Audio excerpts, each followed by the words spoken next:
Hello, hi guys! Magandang hapon sa inyong lahat. This is Rodriguez, Mama Sigari Channel, a faith healer, also matarder. So ngayong hapon na to, tingnan natin sabihin sa iyo ng ating mga gabay. So this is a special gabay for the month of February 22 hanggang February 28 for the sign of Aries. So Aries, welcome to my channel. Ano kayong messages, advices, ng spirit guides ang ating masasaga for today's video? Kaya kayang energy or kaganapan sa buhay ng mga Aries ang ating mahagilap. So guys, this reading is a journey namang nila at makaka-resonate kung hindi lamang po makaka-relate sa inyo. And comment down below kung kaninong energy ang ating masagap. And of course, don't forget to like and subscribe my channel. And hit notification bell for more videos update ko. Maraming salamat po sa mga walang sawang pagsuporta sa aking channel. Lalo-lalo na ang hindi nag-i-skip ng ads, naway pagpalain kayo ng Diyos at may kapal siksik liglig nag-umapaw na biyayang manambalik sa inyo. So let's see guys, what is the messages advice ng ating angel spirit for the sign of Aries? So let's see and watch this. Ano kaya kaganapan sa buhay ng mga Aries signs ang ating mahagilap? So guys, kung ngayon at bubulabugin natin angel spirit, please give me information po.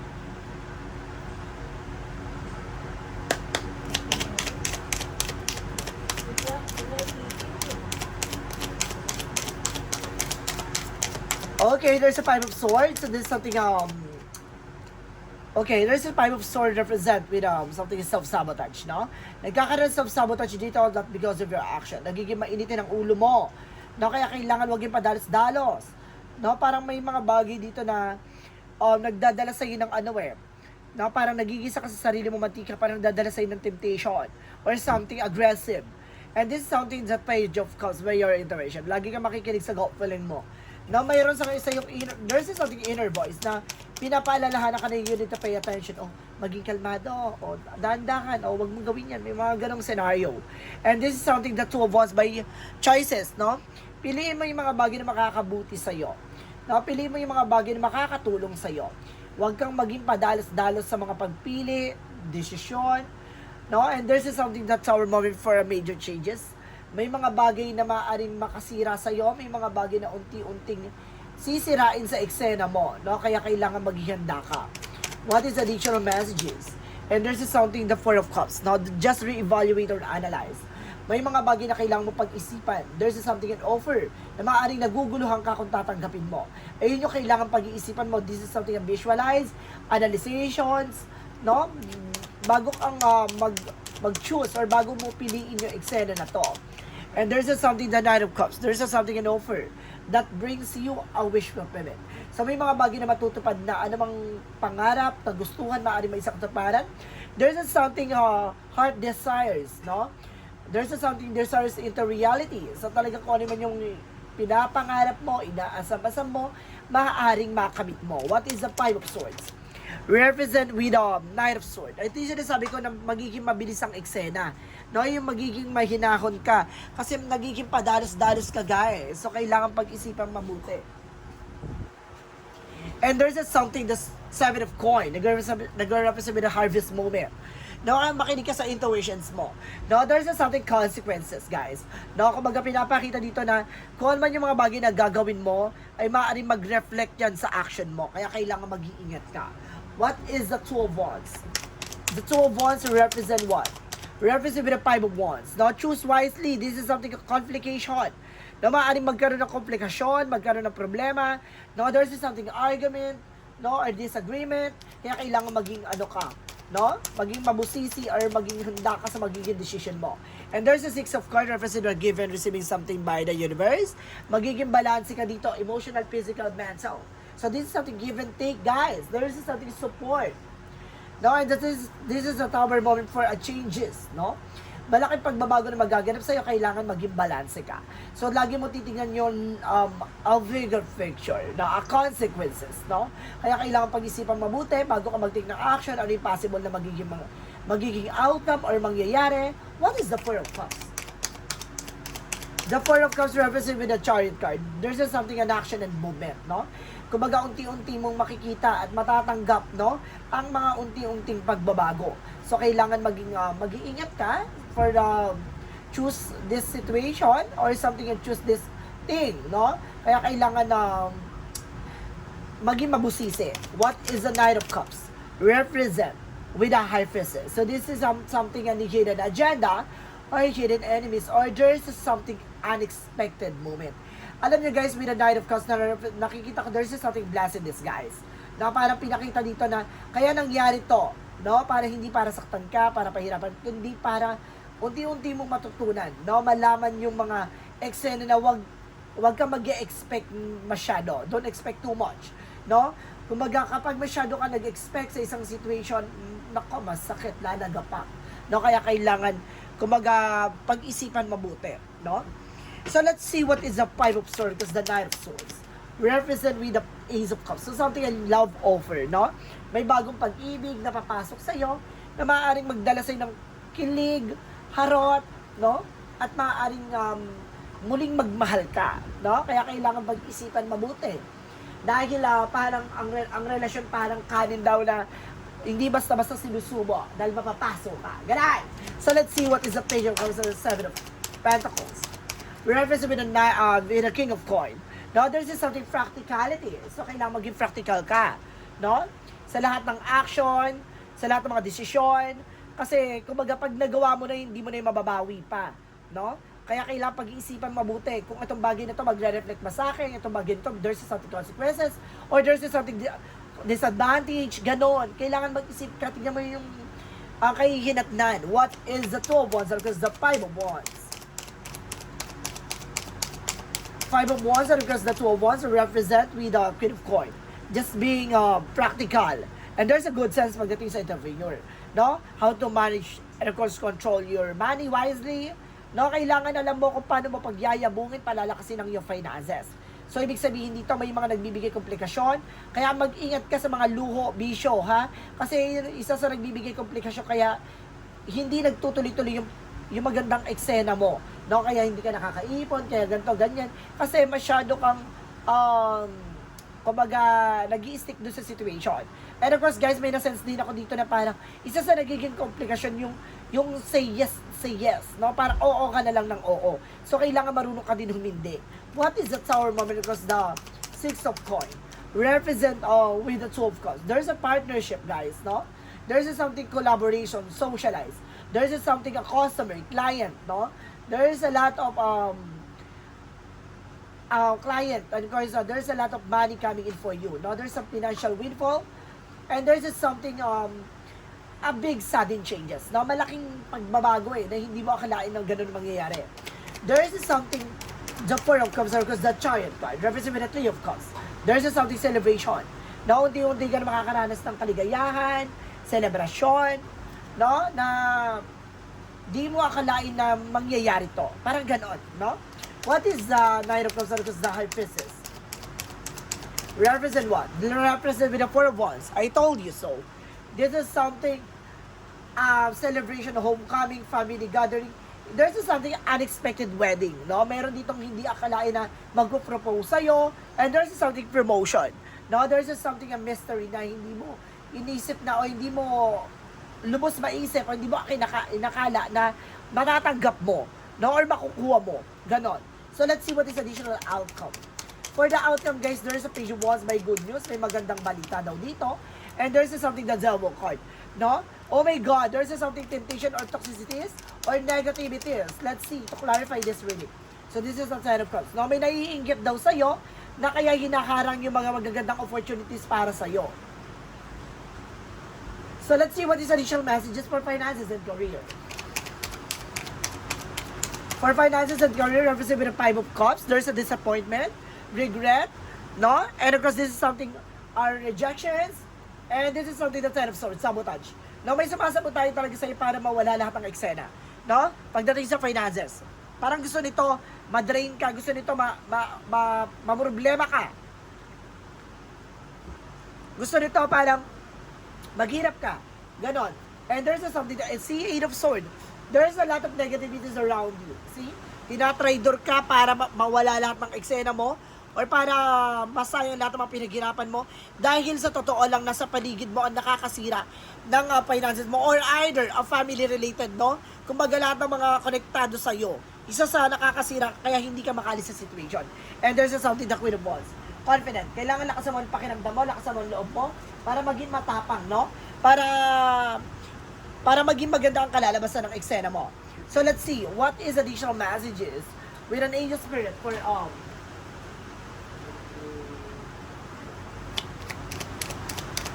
what is additional messages with an angel spirit? Na pagdating sa love life, so there's something that Three of Coins. Ay, there's something, wedding talaga, guys. May nasense ako wedding or something, a proposal. And the Six of Wands, something, a victory. May ibig sabihin, magiging maganda ang pagsasama or something na ang iyong relasyon. No? So let's see what is additional messages. Pagdating naman tayo sa health. Sa health, there's a death card. Oh my God. Oh my God, there's a rebirth. Oh my God. Parang, kumbaga, this is something a second life. Na maaaring, kumbaga, magkakaroon ka ng pangalawang buhay o pangalawang pagkakataon para maibalik yung sigla ng iyong pamumuhay, sigla ng iyong kalusugan, sigla ng iyong pagsasama. Ang ganda, this is something a transformation. Now, let's see guys, no, what is additional messages for a magical fairy messages? For a magical fairy messages, represent what? Represent with a birthday. So, ngayong birthday mo raw, the answer you need is coming your way. And there's something that paid off. So, lahat ng mabibigat, lahat ng mga hinanakit, lahat ng mga pinagdaanan, maaari nang makawala at maaaring, kumbaga, matapos na. So, let's see what is a yin and yang oracle card. Represent what? So, let's see what is additional messages with an angel spirit for yin and yang oracle card. There's a higher soul. There's an activated. No, nag-activate about sa spirituality mo, na nalalaman mo na kung ano yung mga bagay na nangyayari sa paligid mo. And there's a revert. Alam mo guys, no, dalawang beses na lumabas yung revert.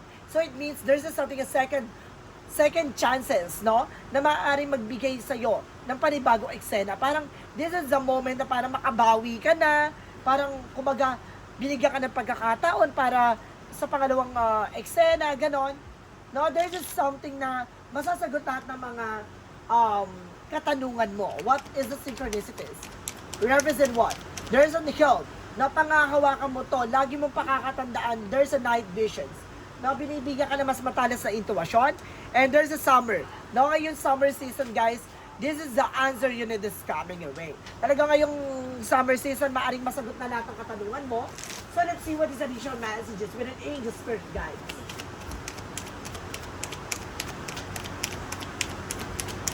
Well, with the angel spirit guide, with the romance angels. So this is a mystic love for toxicities. I told you, there is something karmic relationship. Ibig sabihin, maraming tutol, maraming hadlang sa inyong pagsasama, and especially with a toxic family. Oh my God! And there's a courage, no? Ini-encourage ka dito na kailangan mo maging matapang, maging malakas. And there's something independent. See? Kumbaga, naging sunod-sunuran ka sa eksena. So, kailangan sinasabi dito, kumbaga, not committal o independent. Parang, kailangan alam mo sa sarili mo yung grounds mo. Diba? Hindi ka dapat magpapadala sa mga sulsol, mga sinasabi ng tao na sa paligid mo. Diba? Stand your ground. So, hindi ka dapat bumabasa sa mga sasabihin ng iba. So, let's see what is chakra messages. Represent what? For the chakra, represent? Oh my God, there's a faith. Meron talagang pagsubok na pinagdadaanan sa ngayon. No, parang sinusubok at hinuhubog ka sa pananampalataya at paniniwala. And there's a completion. So, ibig sabihin dito, dahil sa pananampalataya mo, para nasolusyonan mo na. Parang bago pa mangyari to, there's a completion. Nakita mo yan, bago mahuli ang lahat. No, parang nakakantong sa hindi magandang eksena. Pero, parang there's something na binigyan ka ng, kumbaga binigyan ka ng pagkakataon para masolusyonan yung problema pinagdadaanan mo. Diba? Kumbaga, kung hindi ka nag-take ng action, nakakantong to sa pagkawakas ng inyong relasyon. So, let's see, there's an acceptance.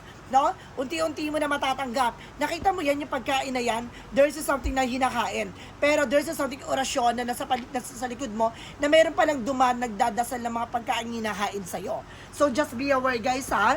So let's see what is Archangel Michael messages. For Archangel Michael messages, this is your life purpose. na ito yung purpose mo sa buhay. Para maliwanagan, matuklasan, and there's something, be gentle with yourself, no? Huwag mo masyadong pinipressure, huwag mong sinisisi yung sarili mo. No, sinasabi dito sa iyo na kailangan mong i-forgive yung sarili mo. Wala kang ginawang mali. Dahil may mga tao sa paligid mo na naging greedy, no? Sa power, sa kaalaman, sa kakayanan, at maaring dun sa kayamanan. So let's see what is additional messages. And there's a winter transition. No, there's a release. Ibig sabihin, unti-unti nang aalisin. Unti-unti na makakawala. And there's something happiness. No, unti-unti nang maibabalik yung ligaya at kaligayahan. And there's a winning win with the self-inventory. No, kailangan marunong kang mag-invest sa sarili mo. No, there's something time, self-care. No, so alam mo daw sa sarili mo yung worth mo. What is additional messages? Parang it's either dinidegrade ka dito bilang isang tao. No, parang sinasabi sa'yo dito na parang hindi mo magagawa yung mga bagay na yan kung wala dito, ganito, ganyan. Kumbaga, nagiging sunod-sunuran ka sa eksena. There's a loneliness na kailangan na, kumbaga, humingi ka ng gabay sa ating angel spirit. No, hindi ka nag-iisa. You will never be alone. And this is something fear. Dahil sa natatakot ka, nangangamba ka, kailangan mo labanan niya. And this is something the death card. No, there's something a transformation. Malaking pagbabago na magaganap sa buhay mo na magdadala sa iyo ng new beginning. So let's see, what is Arcangel Raphael messages? For Archangel Michael messages, represent what? Represent with Jesus, the divine healer. So see, nandito ang Panginoon, si Jesus, no, na parang pinapagaling ka sa iyong mga karamdaman, no, sa iyong mga nararamdaman, sa iyong mga pinagdadaanan. So let's see what is the additional messages with an angel spirit. Ibig sabihin, hindi natutulog ang Diyos, no, nakatingin sa iyo, sa lahat na nangyayari sa iyo. Additional messages, represent with a wait. No, marunong ka maghintay. Huwag kang padalos-dalos sa mga gagawin mong action. And there's a something, water your garden. There's a rest. So, kailangan mo rin ng pahinga, ha? Masyado ka ng over-fatigue. What is the Monsology represent what? Represent what with the Monsology? A luck is in your side. So, see, sinuswerte ka pa rin talaga. Kasi there's something blessed in this, guys. No, lahat ng mga nangyayari sa paligid mo, mapapansin mo, na pagkatagpi-tagpi mo na, kumbaga, ginagabayan ka ng ating Panginoon. Kasi, may mga pangyayari dito na parang inililigtas ka niya. Inilalayo ka niya. No, there's something a blessing in this, guys, talaga. And there's the energy is gaining momentum. Itong bagay na to, itong sitwasyon na to, hindi mo makakalimutan. So, let's see what is the energy. Represent what? The energy represent what? Oh my God, meron pa tayo nalagdag na card for Arcangel Raphael for divine intervention. May paalala sa'yo ng ating divine, ha? Kailangan mo kumbaga mag-pay attention sa nangyayari sa paligid mo. What is the energy represent what? And there's a woman holding a coin. If you were a woman, ikaw ay may hawak ng finances. No, ibig sabihin marunong ka mag-control. And there's something called Canopia. Kailangan mo ng fruit and vegetables. So let's see what is additional messages with an angel spirit.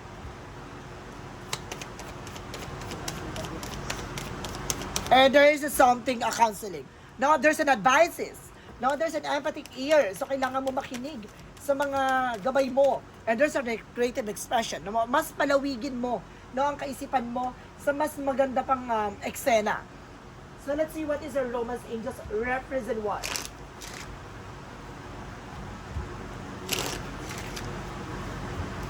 What is the Romance angels represent what? And there's a reconciliation. As kumbaga, this is something returning to the life, no? Kumbaga, nagkakaroon ka ng chance dito para ma-reconcile, no, ang iyong relationship. And there's something of flirt. So, kailangan mo harutin yung partner mo, harutin yung jowa mo, harutin mo yung asawa mo, no? There's something flirt. So, let's see. Or if you are single, kailangan mo humarot, kundi mabubulok ka. Charis. So, let's see what is the angel's answer. Represent what? It's up to you. Nasa sa'yo yan, ha? Kumbaga, ikaw yung may control ng sarili mo. No? And this is something unlikely. May mga bagay na hindi mo magugustuhan. Ganun talaga ang buhay. And there's a peaceful resolution. Magkakaroon ka ng kapayapaan solusyon. No? So, let's see what is the Jesus loving code said. A Jesus loving code said,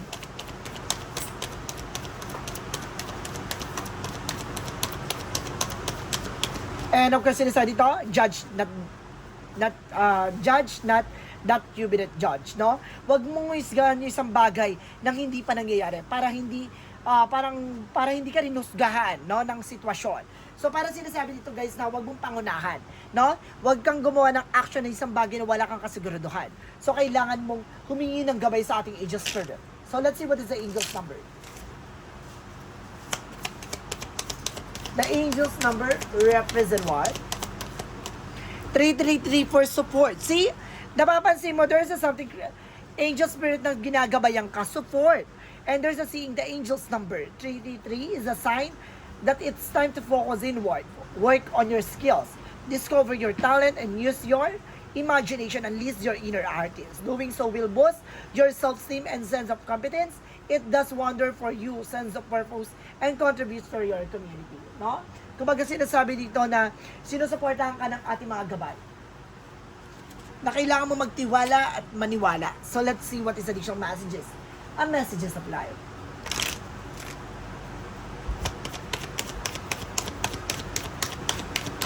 Messages of life represent what?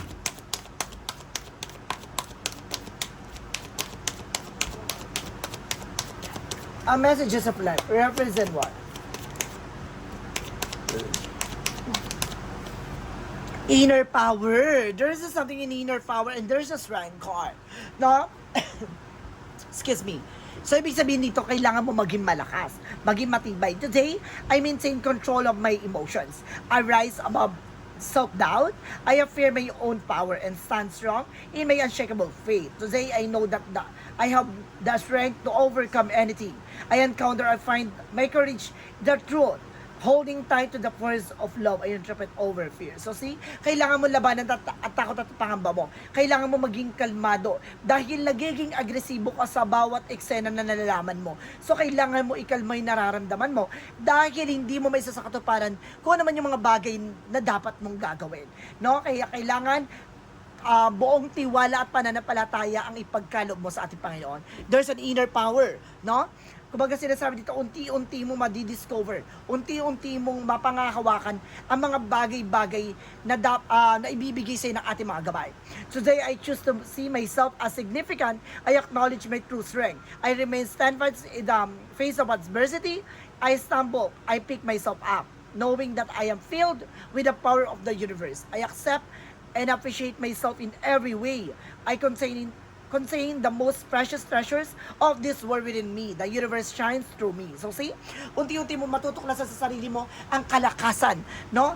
At tibay na yung, kumbaga ang tibay na sarili mo sa lahat ng mga pinagdaanan mo. So unti-unti mong mahalin, tanggapin ang mga bawat na pinagkakaloob sa iyo ng ating mga gabay. Kasi may mga instrumentong hinahatid sa iyo para pahubogin ka, para palakasin ka, para patibayin ka. So guys, this is a special gabay for the month of February 22 hanggang February 28 for the sign of Aries. So Aries, maraming salamat for this wonderful reading. So once again, this reading is a general reading lamang, hindi lahat makaka-resonate. Kung hindi lamang po makaka-relate sa inyo. And comment down below kung kaninong energy ang ating nasagap. And of course, don't forget to like and subscribe my channel and hit notification bell for more videos update. Maraming salamat po sa mga walang sawang pag-support sa aking channel. Lalo-lalo na ang hindi nag-i-skip ng ads. So ay pagpalain kayo ng Diyos at may kapal, siksik, liglig, nag-uumapaw na biyayang manubalik sa inyo. At maraming salamat and see you in the next video. Bye-bye and babush!